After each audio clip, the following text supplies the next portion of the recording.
So I would like to hear a few problem statements. So raise your hand if you got a problem statement. Okay, so let's hear. I would like a couple of demonstrations of some problem statements. Let's take 3 up here. We'll take 3 up here. Okay, we've got 1, 2, 3. There you go. We got 3 problem statements over here. Great. 1, 2, 3. Wonderful. Come up here and let's start with you. What is your name and what do you do? I'm Patty Patak, and my business is called Practice And can on you speak Purpose. right into the mic? I'm Patty Patak, and my business is called Practice on Purpose, and I help health professionals and holistic healers to create the practice of their dreams, so they Awesome. can have more And time, what's more your money. customer's problem And statement? my customer's problem statement is that I am tired of having a feast or famine practice that doesn't provide a predictable income nor the ability to take time off to be with my family. Awesome. Does that sound like she understands her client? Yes. Let's give her a hand. That was a really good problem statement. So we want to keep this simple, okay? So it's a simple problem statement. So go ahead. Hey, my name is Barbara Wainwright. I train and certify life coaches. I've trained over 6,000 so far. Awesome. I'm Wow. working on it. And the biggest problem they have is having a consistent enrollment of clients, number one. And number And can you two, get a little closer to the mic? they have a problem also with finding clients in the beginning. Okay. So their statement is that I can't find clients and I can't keep enough on my roster. Awesome. Good. You kept it totally simple. Let's give her a hand. That's great. It's perfect to keep it nice and simple. Okay, go ahead. I am Laura. My company's ESL Language Coach, and I teach people who speak English as a second language and help them achieve their life goals. And my problem statement is the person who speaks English as a second language saying, I have new English-speaking clients, and I'm not able to communicate with them clearly and effectively via phone, email, and text. So my business can't grow as much as I wish. Plus, it costs me more time and money. Does that sound like she really understands her client? Absolutely. I mean, let's give her a hand. That was really, really good. That was really, really good. Go ahead. Okay, my name is Angelina Campos with the Hair Chair Boss, and my client's problem statement, so they're stylists, and their problem is that they're not booked out with consistent, steady clients. And their frustration is they want to be busy but don't know what to do, and the fear is that they won't stay busy enough and they'll have to get a part-time job or work for someone else. And what's the problem statement?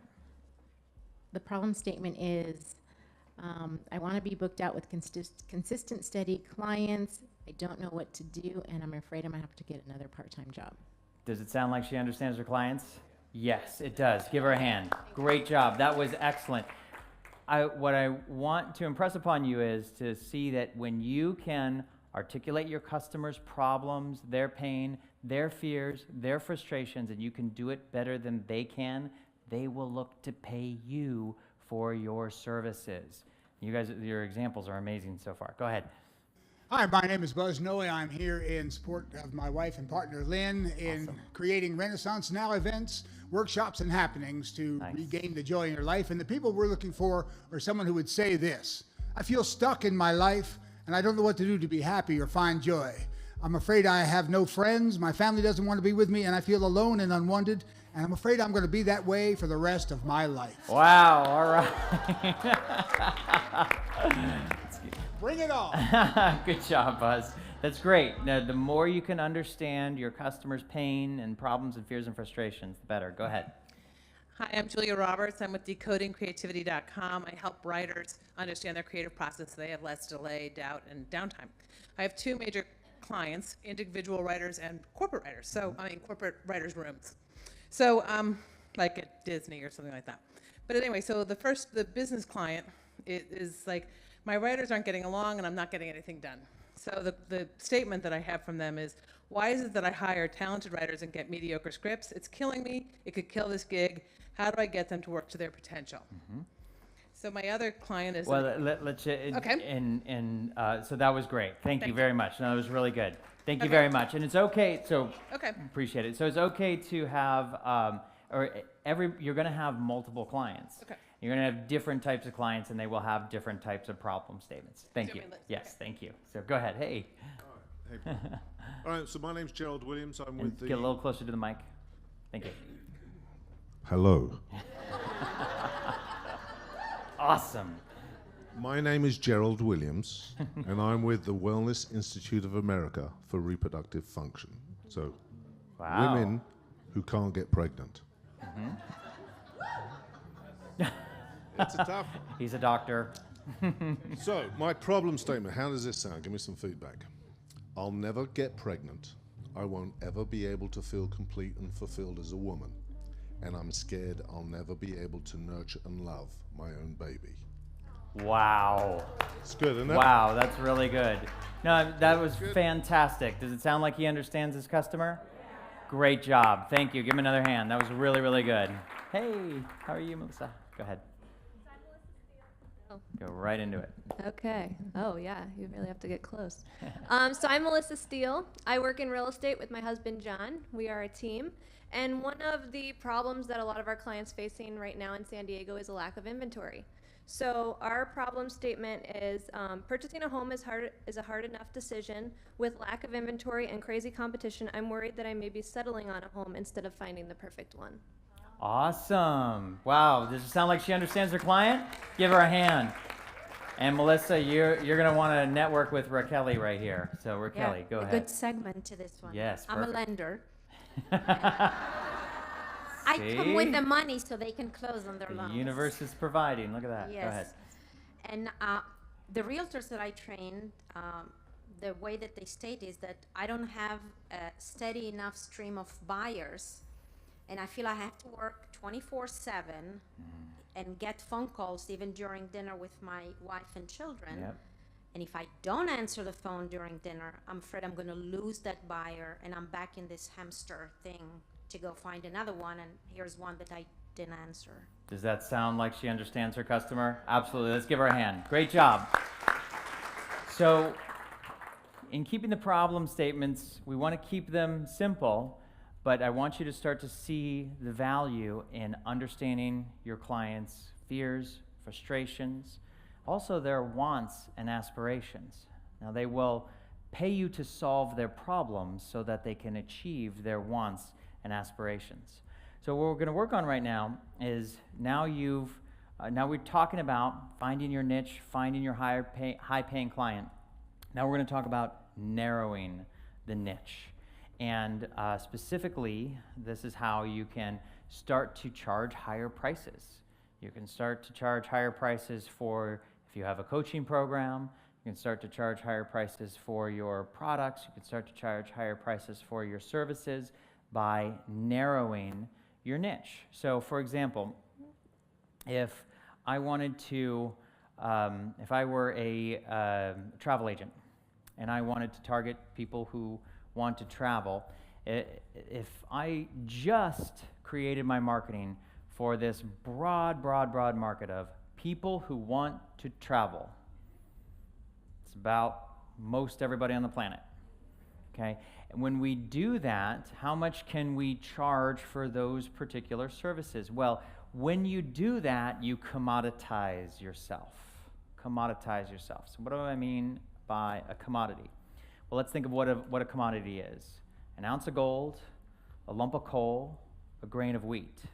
The only difference between where I would buy any one of those three commodities is price. The opposite end of that spectrum is a specialized service. It is what you do. It is that you are uniquely human. It is the opposite of a commodity. So when the broader we go in our niche, the more we commoditize ourselves. The broader we go in the niche, the more competition we have out there. The broader we go in our niche, the more people will try and compare us price-wise to other people. And so if I go from people who travel to, let's get a little bit more specialized. Okay, so let's say people who want to travel to Costa Rica. So if you want to go on a Costa Rica vacation and you want to enjoy the Pura Vida lifestyle, and you could call any travel agent, or you could call a travel agent who specializes in just Costa Rica travel. So if you wanted to go to Costa Rica, who would you pick out of those two choices? Would you pick a generic travel agent, or would you pick a travel agent that just specialized in Costa Rica? Costa Rica, right? Why? Because they're probably going to be better at solving your problem because they specialize. Let's go a little bit further. So, and while that's good, it's still a fairly broad market. So let's take it down a notch. Let's go even a little bit more narrow. We're going to narrow this niche down. We're going to look for people. We're going to create a service that only helps people who are interested in going on a Costa Rica yoga retreat. Yeah, right? Who wants some of that? That's good stuff. People who just want to go on a Costa Rica yoga retreat. So now, in Arenal. So now when we're creating our marketing and we're targeting this, now we can create a package where we can charge quite a bit more money. If we're just doing people who travel, you're going to be competing against, the online travel services. I mean, you're not going to be able to compete on price for sure. So you're probably not going to make anybody. If you're just doing people who want to go to Costa Rica, again, you're still probably competing with the huge commoditized, you're competing with Orbitz or kayak.com. But now you're going into the Costa Rica yoga retreat. There are no behemoth online services that specialize in this, okay? So now you could charge, and in the other two scenarios, you could probably get $0 for your service. Now you can create a specialized service where you can charge $2,500. You can charge $2,500 just for the agent. How do I know you can do this? Because I've done it before.